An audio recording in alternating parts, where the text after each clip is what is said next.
Hello, everyone. Welcome into another episode of Bolt Breakdowns here on the Guilty as Charged podcast YouTube channel. As always, I am Alex. I guess I shouldn't say as always. I wasn't here last week after a thrilling 6-0 win over the Patriots.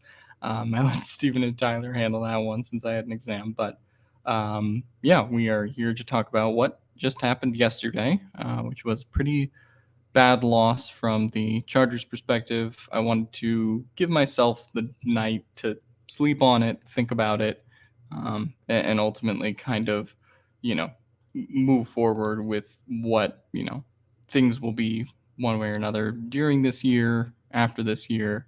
And yeah, so let's let's start with this game, I guess, before we move into any of the macro 2024 stuff, which we'll get to.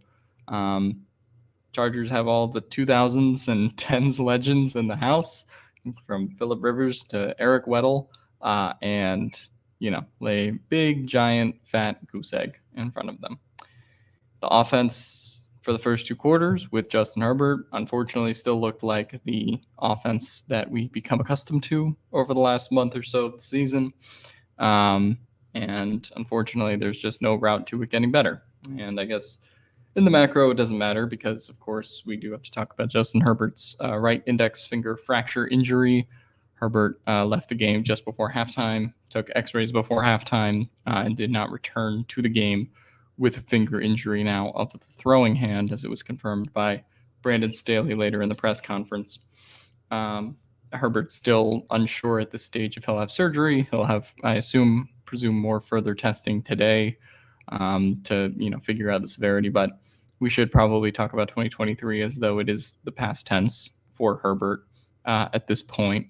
I don't think there's any expectation really amongst any group of people, especially if the Chargers fall out of playoff contention, that there's really any reason for Herbert to return, even if it is more minor than they expect. And given that it's on the throwing hand, there's not quite as many workarounds to a fracture that they did, like when it was on the non-throwing hand. So clearly, the Chargers are going to have to adjust now. It will be Easton Stick starting the rest of the games, starting with a short week on Thursday Night Football, which obviously is not an optimal position to be in, but it is, and we'll get to this when we talk about kind of looking forward to 2024.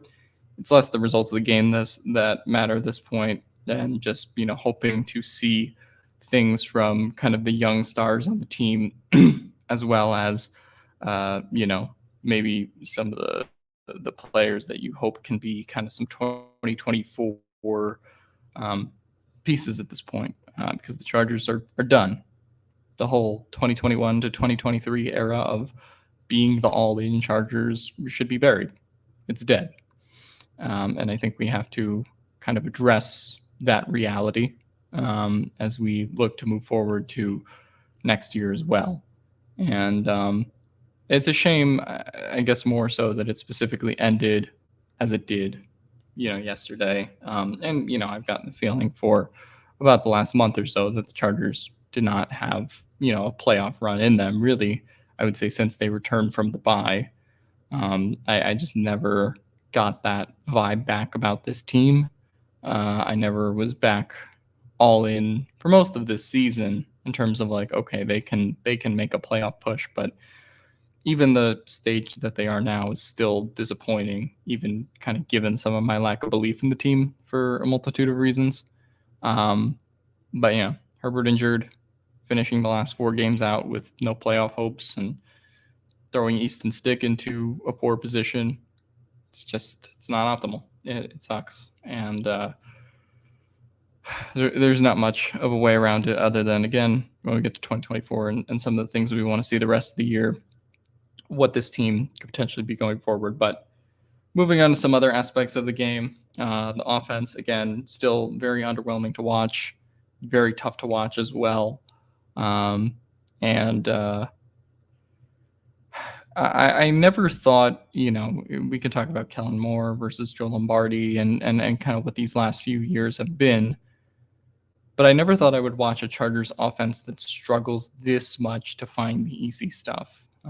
Even last year, they would find a screen to Eckler or, a catch when they needed it in a moment, even on days where the offense was struggling. And this year, they just have not ever found that safety valve.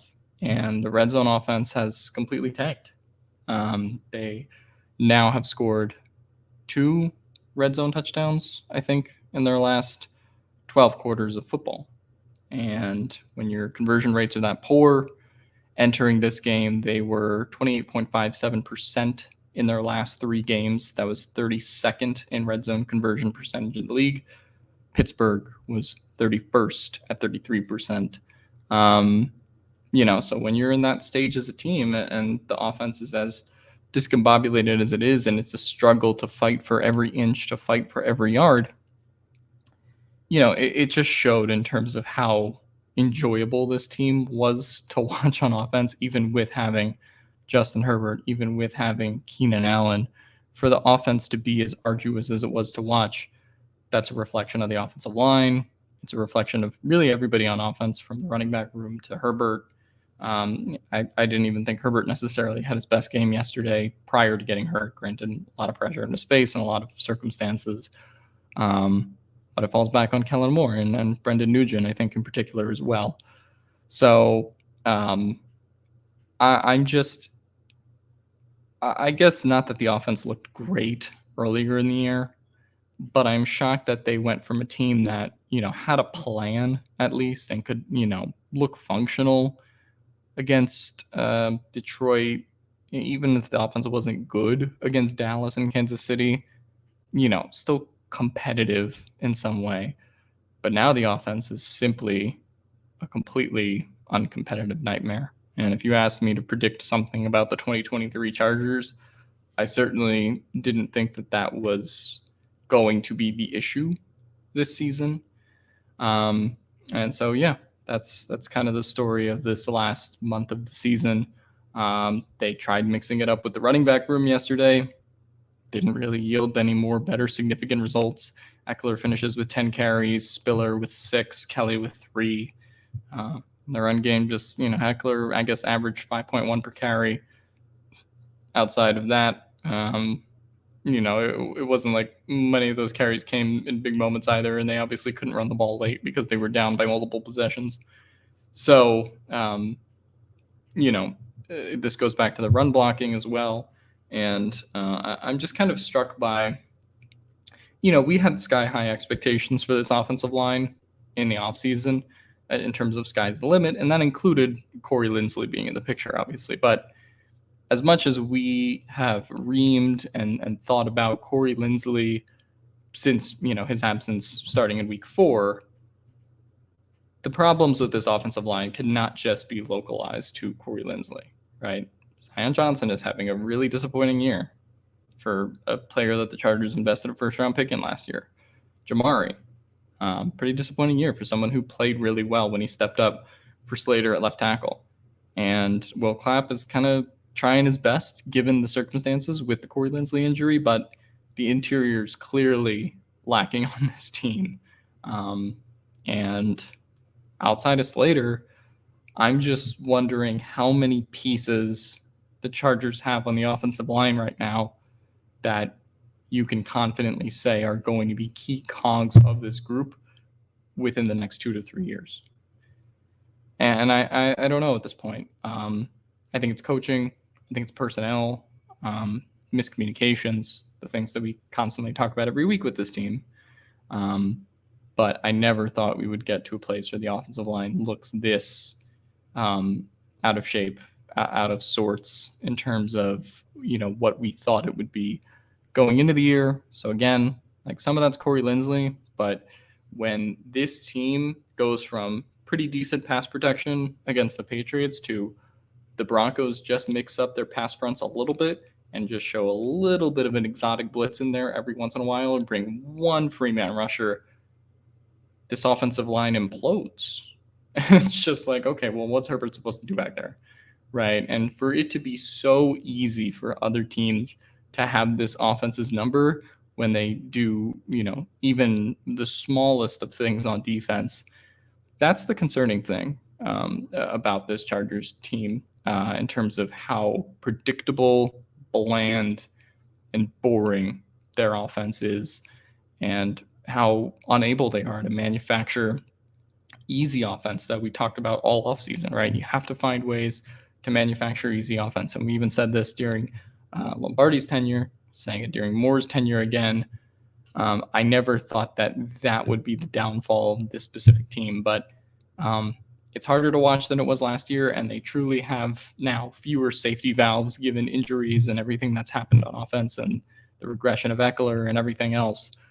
That when the offense isn't going bad and when offense goes bad, or Keenan Allen doesn't have the game of a lifetime, they don't have any answers. And for them to now be in a stretch where they've put up, again, 2 touchdowns in their last 12 quarters, I don't know how you say anything other than they are a fundamentally broken offense. And it's just really disappointing. Shout out to Quentin Johnston for having the game of his career with a 91-yard game after Justin Herbert went out and he got that one big bomb from Easton Stick. Shout out to him for contributing a little bit, I guess. Picked maybe the wrong week to do it. But, I just, there's nothing sustainable about this offense in a positive way that you can carry forward from week to week. And that is the clearest of things when watching this Chargers team. So I don't want to harp on the offense for too long. It looks bad. Herbert's done. Season's over, as we could keep mentioning, right? Let's talk about the defense. To me, the Chargers defense this year can be boiled down to one specific thing, and it's if they don't get pass rush, their second and third levels do not hold up.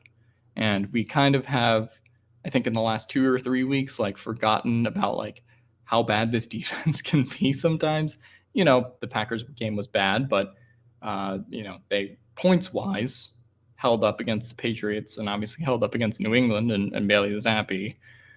But this defense has never looked the part of being a good defense really at any point. I know they only held the Broncos to 24 points yesterday, but it could have been much worse if it wasn't for Jerry Jeudy drops and some of the miscues the Broncos had on offense, not taking advantage of times where the Chargers defense broke down. Could have easily been 30, 40-point game as far as I'm concerned. I was not moved at all by the Chargers defensive performance yesterday. And again, if they do not get, a generational performance from Khalil Mack, if he does not move mountains for this defensive line, or, Thule, comes up on the other side of the edge, they're screwed, right? Eric Kendricks and Kenneth Murray, complete liabilities in coverage. It's not a discussion anymore. As far as next season, there is no next season for either of them if you are rebuilding this team. Kendricks had an okay game as a pass rusher a little bit yesterday, but going to the secondary, man, you're swapping out Dean Leonard for Michael Davis. He comes back, of course, gets burned on a big touchdown to Cortland Sutton. Derwin James looks really concerning at this point. That had a few missed tackles where he just kind of looked washed out of the play yesterday. And again, I'm struck in the sense of talking about how many players are really true assets for this team going forward. And is somebody like Derwin James truly one of them? Because I'm starting to wonder. I don't know if you start trade conversations or any of those kinds of things at this point. With Derwin, I don't think we're at that stage. But if you are getting average to mediocre safety play with Derwin on that contract, and clearly, he's not feeling comfortable in his role. He's not feeling comfortable hitting after all of the, flags that were called on him earlier in the season. And he's kind of had to adjust his game, but hasn't really figured out how to. It brings you to this uncomfortable conversation with what is Derwin James, anymore for this Chargers team. And that's a tough question to kind of think about and answer. But at this stage, I don't think you can call him a long-term asset for this Chargers squad. And, you start looking piece by piece, level by level of the defense. Thule and ASJ are really the only two Chargers that I can say are like confidently going to be back out of this starting defense next year. Austin Johnson and Sebastian Joseph Day, probably not, given their contractual situations. Joey Bosa and Khalil Mack, who knows? I don't know. I mean, Khalil Mack had a quote after the game where he was getting on some of the younger players, and he's a guy who contemplated retirement last year. So is he going to be back? I don't know. I don't think you can bet on it. And again, Asante Samuel Jr. is now, and Dean Leonard are practically the only quarterbacks who are under contract next year. So whatever this defense looks like now is going to look radically different next year. And I think you have to even consider, not that they're going to trade Derwin James this offseason, but is he really a key player for them in 2025, 2026? If he keeps his current pace up, I don't know. Alohi Gilman, free agent, despite, with the year that he's had. Do the Chargers retain him? I don't know. Player retention in the Telesco Staley era has been tough. So I do think, while the defensive performance wasn't bad yesterday, I wasn't moved by this defensive performance, just like I haven't been moved by the previous defensive performances the last 2 weeks, where they showed off, they had really, really high, premium pass rushing, stats to show for it, and it bailed out the second and third levels of their defense. This week they didn't have that, and their second and third levels of the defense looked like they had been in the previous weeks. So I don't know. That's the story of the Chargers 2021 season, or 2023 season, I should say. If they get a premium pass rush effort against Aiden O'Connell next week, probably can win the game with Easton Stick. If not, Aiden O'Connell and Russell Wilson and Josh Allen and Mahomes and all those guys are going to pick you apart if they have the chance. And I don't know, that was my takeaway just from this defense yesterday in terms of pivoting towards the 2024 conversation. I was just struck by how little belief I have in this defensive group going forward, which when you contrast that with when Staley came in and talked about all of the multiple defensive groupings that would be used and using Derwin as a weapon. And again, injuries have not necessarily been fair to him, but this is not a championship caliber offense. This is not a championship caliber defense. This is not a playoff offense. This is not a playoff defense in any capacity. And I would argue that they are below average now in really both categories if you're looking at how they played over the last month. But the Broncos game was tough.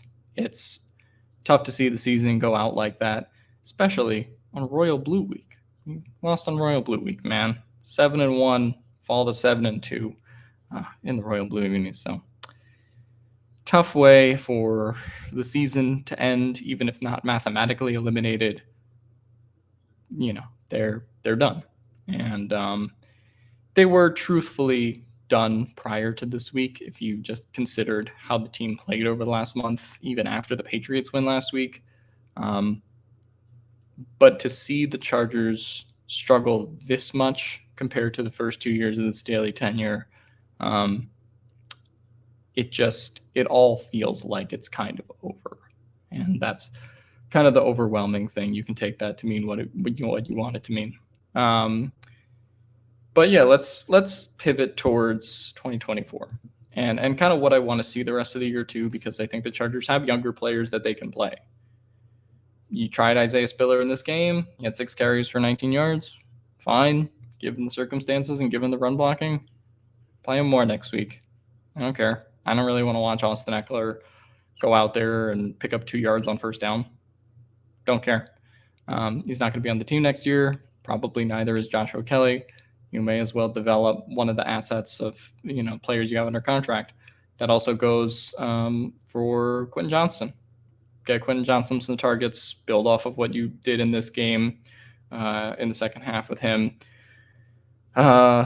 Defense too. Again, like I just mentioned with Eric Kendricks and Kenneth Murray, if neither of those players is going to be back next year making an impact, then at some point you have to pivot towards playing Deion Henley and maybe Nick Niemann a little bit more. At some point, you have to shift it to the younger guys and see what you have in these final 4 games. And my concern is, while the Chargers are technically alive in playoff contention, they're probably not going to do that. And, I know it's not as easy as like, oh, you can just tank the rest of the year. But frankly, with the Herbert injury, it's not like the Chargers necessarily need to make an intuitive decision to tank. They're going to be bad. And they're going to be tough to watch. They were tough to watch even when Herbert was playing. So at some point, the trench play leaves a lot to be desired. You have to figure out what you have in this team going forward and who are going to be the guys that step up when Eckler leaves, when the uncertainty with Bosa and Mack and all of the restructured guys hits.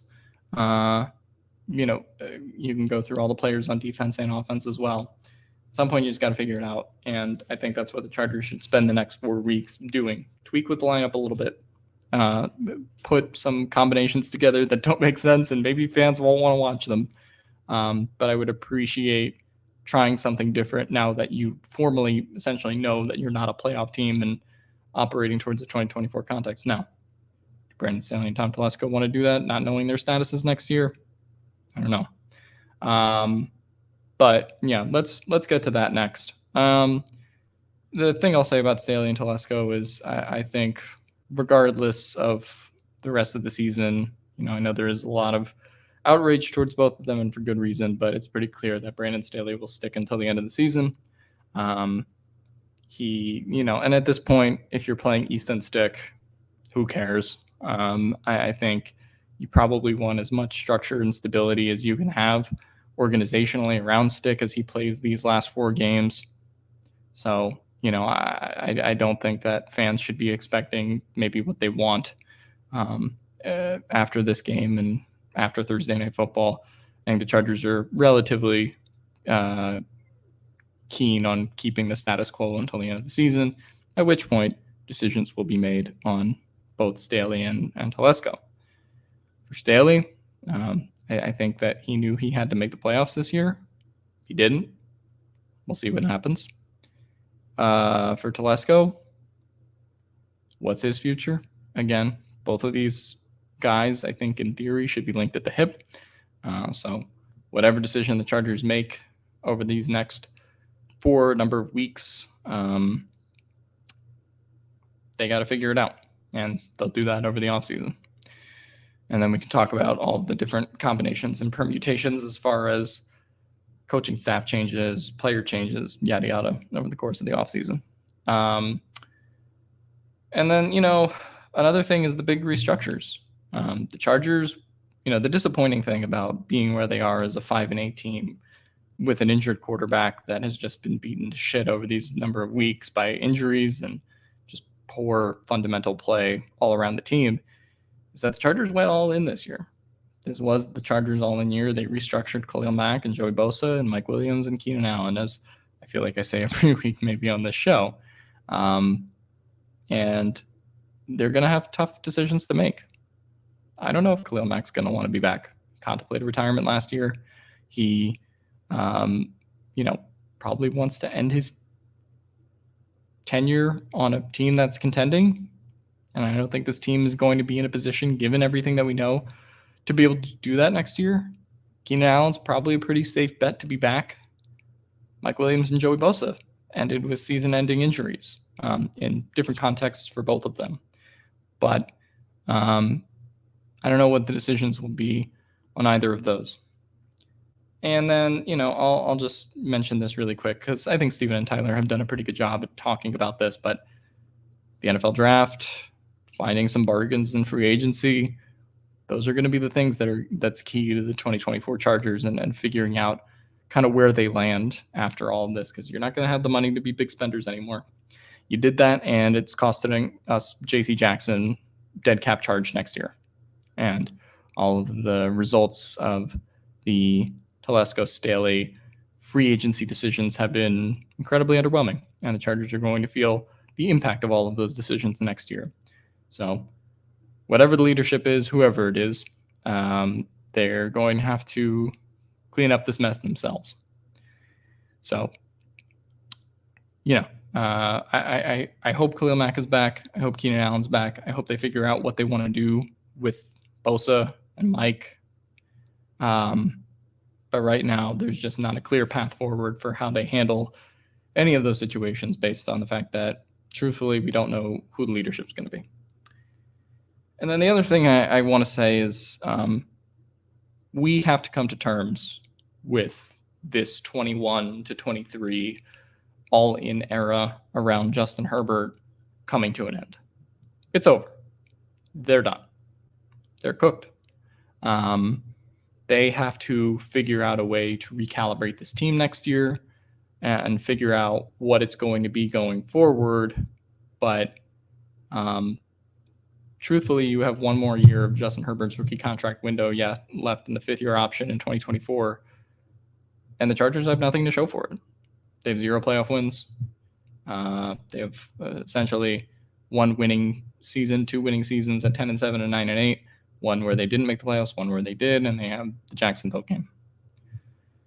And to load up and spend all the money they did while it was on Herbert's rookie deal and to not have anything to show for it is an indictment on the organization itself. It's an indictment to some extent on the players. I think there can be some dialogue had about Herbert. I don't think he's been infallible in this either.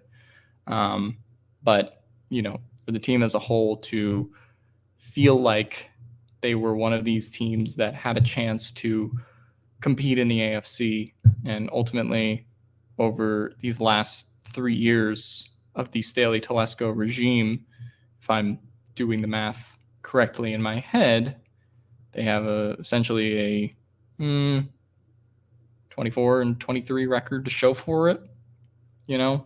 9 plus 10 plus 5. Yeah, that's 24. Okay, then I do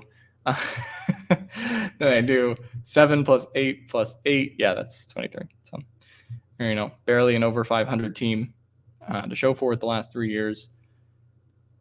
Some agonizing wins, some tough losses, also some good moments in there as well. Just an incomplete vision of what we expected out of this, Herbert era of these last 3 years. Obviously, Herbert will still be the quarterback going forward. But this was their opportunity to take a chance. And now things are going to get harder. Things are going to get tougher. 2024 may very well have to be a reset year if the Chargers don't play their cards right, or they play their cards right and elect for it to be, a full blow it up type of year, right? Though there's a lot of different routes they can go in the offseason, as we mentioned, but it's time to burn the all-in era from 2021 to 2023. We're entering a new era of what this team is supposed to be around Justin Herbert, and it's time to reduce our expectations. It's time to figure out what this team is going to be in the future. I'll be here to do it on this channel. I'm sure you guys will still be around as our audience, but it's time to let go of this era and figure out what the next one is going to be in terms of the Chargers' future.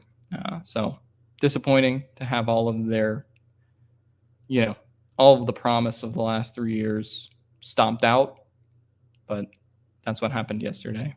And it happened in front of all the Chargers legends of the past. And I don't know, I find that kind of symbolic, poetic of what this era of Chargers football has been, of underperforming expectations again and again and again, and expecting different results doing the same thing. So that'll do it for me today on this very happy edition of Bolt Breakdowns. But sincerely, thank you to you guys for watching. The show doesn't exist without you. None of the stuff that we've done with GAC or any of these things exists without you guys either. And I know a lot of you read my coverage on Twitter and stuff, and on Chargers Wire. So thank you for still following along despite the tough season. But we're at an inflection point in Chargers history, and curious to see how the next few weeks pan out. And you better believe your bottom dollar that I will be here to cover Easton Stick versus Aiden O'Connell under the bright lights at Allegiant Stadium, because what else would I do with my life?